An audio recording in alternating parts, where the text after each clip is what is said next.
से पहले बैठे बैठे मेरे पूरे का पूरा अतीत, कैसे काम किया था, लोगों के साथ कैसे चला था, कैसे निर्णय करते थे, कैसे पार्टी से को उठाया था, सत्ता में लाए थे, वो सारा अतीत मेरी आंखों के सामने घूम गया था।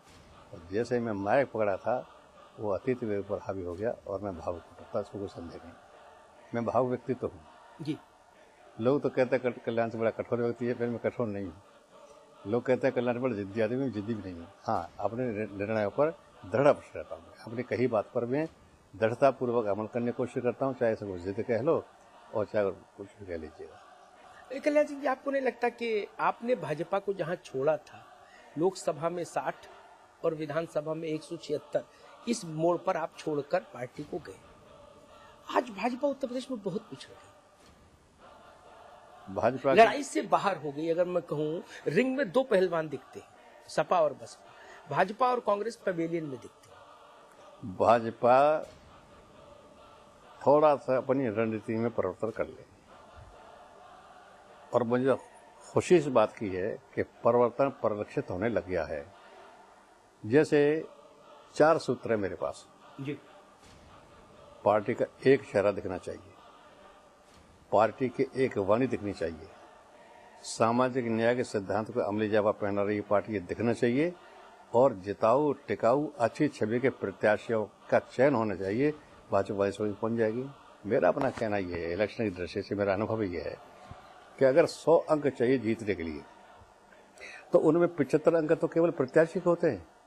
बाकी 25 अंक जो हैं उसमें घोड़ा गाड़ी, नेता अभिनेता, नचकैया, गवैया, भाषण, रैली, रेला, सभाएं, ये 25 अंकों के से बढ़ जाती है। अगर हमने प्रत्याशी छांट दिया केवल 50 अंकों वाला, तो 25 के 25 भी जोड़ दिए जाएं तो अभी जीतेगा नहीं वो। जब उस 25% में केवल हमारा हिस्सा नहीं है, सब पार्टियों का घोड़े दौड़ेंगे, कारें दौड़ेंगी, नेता जाएंगे, अभिनेता जाएंगे, कलाकार भी जाएंगे, तो उस 25 में सब साझेदार हैं। इसलिए पहली तो बात भाजपा को, इस बात को मैं जोर देकर कह रहा हूं कि ये कैंडिडेट ओरिएंटेड होता है इलेक्शन। अपना अनुभव बताता हूं कि 100 में से 75 अंक केवल प्रत्याशी की पर्सनैलिटी कैसी है, उसकी छवि कैसी है, उसकी स्वीकार्यता कैसी है, जनता में उसकी लोकप्रियता कैसी है, और कार्यकर्ता में वो कितना स्वीकार्य है, ये सब चीजें छांट ली जाए। और कोई मुश्किल काम नहीं है, यही काम हमने किया था। तब न मुसलमानों के विरोध के बावजूद भी हम 1991 में 222 सीटें जिता के लाए थे। 1998 में हम 85 में से 60 सीटें जिता के लाए थे। वो मिथक मैंने झूठा साबित कर दिया था। लोग जो सोचते हैं कि मुसलमानों के बिना सत्ता नहीं हासिल की जा सकती, 1991 में क्या था, कुछ कहने वाले कह सकते हैं 1991 में अयोध्या का प्रकरण था, मान लिया मैंने। 1998 में क्या था, मैंने सामाजिक न्याय के सिद्धांत को अमली जामा पहनाया, दृढ़ता के साथ पहनाया। जैसे लोग जिद कहते हैं, नाई, धोबी, कुमार, खटीक, केवट, विंद, निषाद, राजभर, जाट, गुजर, सैनी, लोधी, यादव, आपके नाई हो गए, वाल्मीकि, इन सबको टिकट दिए और जीत कर आ गए, तो उनको सत्ता में हिस्सेदारी दे दी। 2 उदाहरण मुझे याद है इस तरह से। हमने वाल्मीकि, हमारा कोई जीत के नहीं आ पाया था, टिकट दिए थे, तो फिर हमने मेरठ के रामचंद्र वाल्मीकि को विधान परिषद में भेजा, स्टेट मिनिस्टर बना दिया। नाई हमने गोरखपुर में दिया था, अच्छा कार्य करता था, नहीं जीत सका, तो मथुरा के प्रोफेसर रामप्रसाद कमल नाई है हमसे, उनको विधान परिषद भेजा, उठा के मिनिस्टर बना दिया हमने। तो ये जो सामाजिक न्याय का सिद्धांत है, मैं इसको जातिवादी की संज्ञा नहीं देता। आज अग्निहोत्री जी समाज के प्रत्येक वर्ग में एक लग जगी है, एक भूख जगी है, सत्ता में, व्यवस्था में, विकास में, राजनीति में और संगठन में हिस्सेदारी पाने की, हिस्सेदारी देखने वाली हिस्सेदारी चाहिए, जिसका नाम 1-2 शब्दों कहता हूँ, सामाजिक न्याय। और अभी भी बीजेपी को सामाजिक न्याय के सिद्धांत को अमली जामा पहना ही होगा। और मेरा बड़ा आग्रह होगा, विनम्र प्रार्थना होगी अपनी लीडरशिप से कि भाई जिस सिद्धांत को लेकर के हम टेस्ट कर चुके हैं और सफलता हमको मिल चुकी है, तो उस हमारे टेस्टेड फॉर्मूला को हम क्यों नहीं अपनाना चाहते हैं। ऐसे ही मैंने आग्रह कर रहा हूँ कि एक चेहरा चाहिए, एक वाणी चाहिए, सामाजिक न्याय चाहिए, जिताऊ और टिकाऊ और अच्छी छवि के प्रत्याशी चाहिए। ये तो किया था आपने, और कैसे ये 2 बातें तो मेरी समझ में आ गई। इन पर पार्टी चलो अमल कर भी सकती है, जिताऊ टिकाऊ उम्मीदवार भी छांट ले और सामाजिक न्याय की दिशा में भी काम करे। लेकिन एक शर्त आपकी बड़ी कठिन है पार्टी के लिए, एक चेहरा। मेरा कहना है, सारी रात तो वही है एक चेहरे पर कल्याण नहीं, सिंह। मेरा कहना यह है कि इसमें दो बात रही है कि भारतीय जनता पार्टी में एक से एक सुयोग्य और कुशल राजनेता है मौजूद हैं, लेकिन कुल मिलाकर के स्वयं नेतृत्व को निर्णय करना पड़ेगा कि पब्लिक के सामने हमारा एक चेहरा दिखाई देना चाहिए। एक इश्यू पे एक कुछ बोल रहा है, दूसरा कुछ बोल रहा है, तो उससे भ्रम पैदा होता है। और मैं ये समझता हूँ कि भारतीय जनता पार्टी में बहुत ही बुद्धिमान स्तर के नेता है, उस सब चीज़ों को सबने एहसास किया है और मैं तो ये देख रहा हूँ परिवर्तन आ रहा है। एक चेहरे वाली बात है और एक वाड़े वाली बात भी है, आ रहा है परिवर्तन धीरे धीरे। अब चीज आ गई तो बीच में ठीक हो जाएगी, मेरा बड़ा विश्वास है ठीक होगी। जैसे आपने कहा ना कि 75% तो प्रत्याशी पर निर्भर करता है, वैसे मुझे लगता है कि जनता जो है ना एक समय में एक ही चेहरे में अब चीजों को आइडेंटिफाई करती है। एक दौर था जब उत्तर प्रदेश में कल्याण सिंह का चेहरा था, नेता सब थे लेकिन चेहरा कल्याण सिंह का था। जनता ने उस पर अपना मत दिया। केंद्र में भी नेता बहुत थे, चेहरा अटल जी का ही था। अटल जी का चेहरा था। नेता तो कई हजार है, कार्यकर्ता लाखों में है और सबको श्रेय, सबकी मेहनत, लेकिन फिर भी बारात है तो दूल्हा चाहिए ना। लेकिन यहाँ तो दूल्हे पर ही रार है। रार तो वहां नहीं होती, यहाँ दूल्हे नहीं होते। हमारे यहाँ बहुत लोग ऐसे हैं कि सब क्षमता, योग्यता, कुशलता ये दूल्हा बनने की है। इससे लोगों को लगता होगा अब एक चेहरा नहीं है, पर मेरा विश्वास है कि एक चेहरा है, अभी भी है। अब किसी का नाम लेने से कोई फायदा नहीं। लेकिन अगर जनता के बीच में ये संदेश जाए कल्याण सिंह जी कि अपने अपने गले में बरमाला डालने की ही होड़ हो गई यहाँ, तो जनता को लगता है कि जो मेरी पसंद है उस पर बोल नहीं रहे और हर आदमी हाथ में जयमाला लिए कि मेरे गले में डालो, तो भी छवि ठीक नहीं बनती। अग्निहोत्री जी, मैं बहुत व्याख्या नहीं करूँगा इस विषय की। मैं एक सिद्धांत को मानता हूँ और उस सिद्धांत ने काम किया है। जब मैं बीजेपी की तरफ को बढ़ा तब मुझसे कई लोगों ने सवाल किया कि ये श्रेय किसको जाता है। शायद उनके दिमाग में किसी नेता का नाम रहा होगा कि उस नेता की वजह से आप आ गए। तो मैंने कहा देखो, सारा श्रेय जाता है वक्त को। वक्त बड़ा बलवान होता है। वक्त ने समझा दिया कि कल्याण सिंह अलग रहोगे तब भी मिट जाओगे। भाजपा के नेताओं को समझा दिया कि अलग रख करके पार्टी घाटे में जाएगी। तो सबसे बड़ा फैक्टर है वक्त का।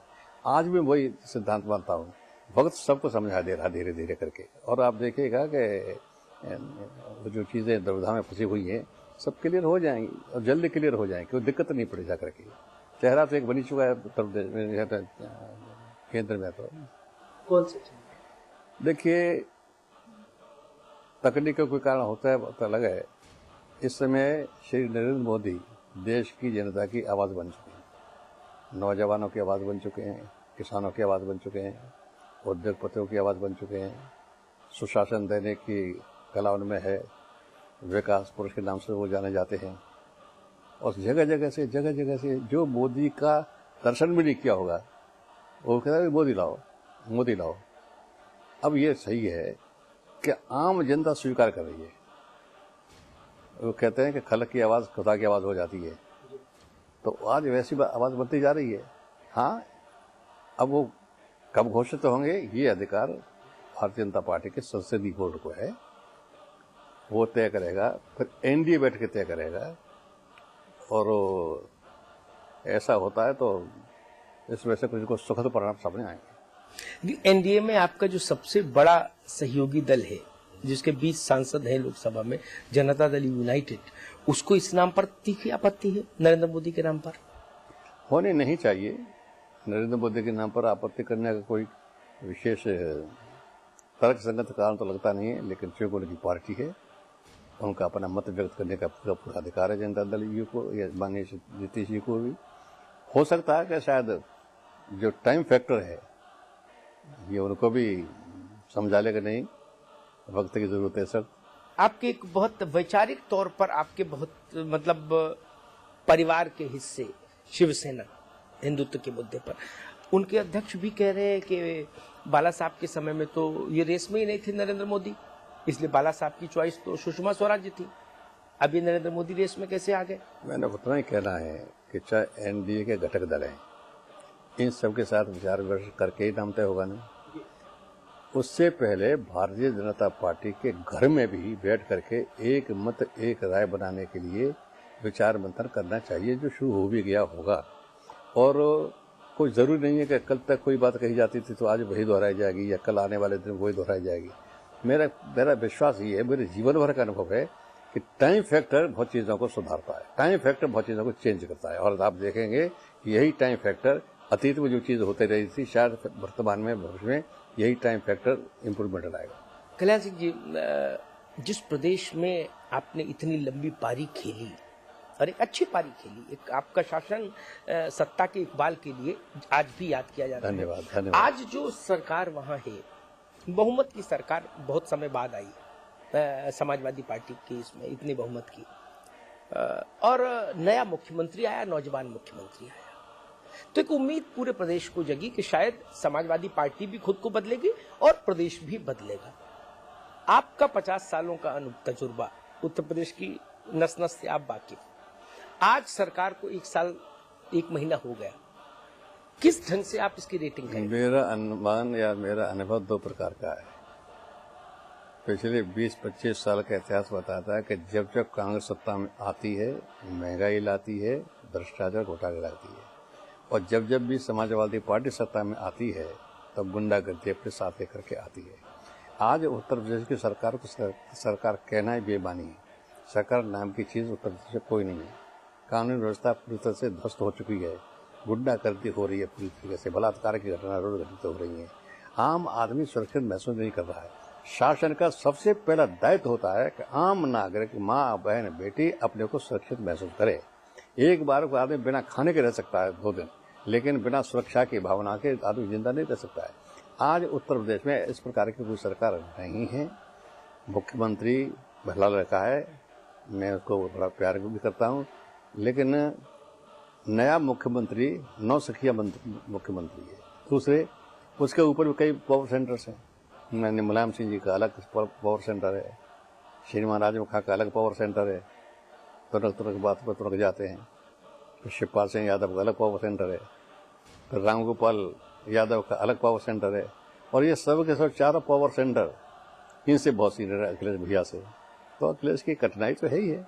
मेरी उस अखिलेश के प्रति व्यक्तिगत तौर पर मैं उसको प्यार करता हूँ, और मैं चाहता था कि सफल होता, लेकिन वो सफल हो नहीं पाया, हो भी नहीं पाएगा, क्योंकि पावर सेंटर्स हो गए वहाँ पर कई, और जितना समर्थन उनको अब मिला था, आने वाले चुनाव देखिएगा वो रिपीट नहीं हुआ। लोकसभा का चुनाव देख लीजिएगा, 23 सीटें लाए थे, ये ठीक है, 23 सीटों में कम से कम 12 सीटों का योगदान मेरा था, उसमें आपका फैक्टर 12 का मेरा योगदान था। लेकिन आज उनकी वो सीटें नहीं आने वाली। विधानसभा में भी एक बार बहुमत आ गया है, शायद ही बहुमत आ पाएगा अगर हम सामाजिक न्याय के सिद्धांत को बांध करके और राजनीति को मिशन के तौर से लेकर चलें, धंधा नहीं धर्म के रूप में लेकर चलें, तो आज भी भारतीय जनता पार्टी अपने राष्ट्रवाद के कर्तव्य को पूरा करने में सफल हो सकती है।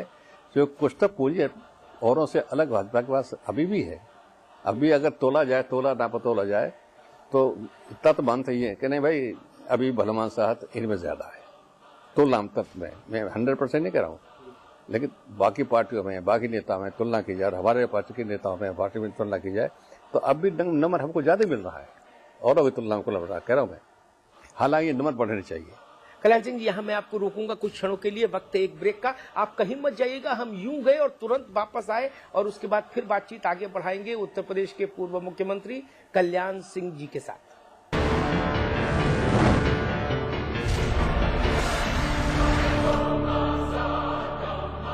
भूमि ग्रुप पेश करते हैं Vrinda elegance, an integrated colony at Vrindavan. भगवान श्री कृष्ण की क्रीड़ा स्थली, वृंदावन में बसने का सुनहरा मौका। एहसास कीजिए ब्रजवासी होने का।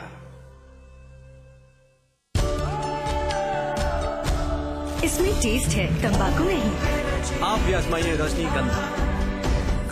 रजनीगंधा भले तो वास्तु एवं प्राच्य विद्या विशेषज्ञ पंडित दिवाकर शर्मा लेकर आए हैं वास्तु एवं फेंग शुई का विश्वकोश, एक ऐसी पुस्तक जो बिना तोड़ फोड़ वास्तु दोषों के ऐसे उपाय बताएगी जो आपने न कभी देखे होंगे न सुने होंगे।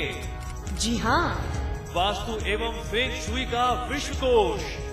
इस पुस्तक की कीमत है 2100 रुपए, लेकिन समाचार प्लस के माध्यम से इसकी अग्रिम बुकिंग कराने पर ये अद्भुत विश्व कोश अब आप पा सकते हैं। सिर्फ और सिर्फ 700 रुपए में। बुकिंग के लिए तुरंत संपर्क करें। आज ली क्या? इंटरेस्टिंग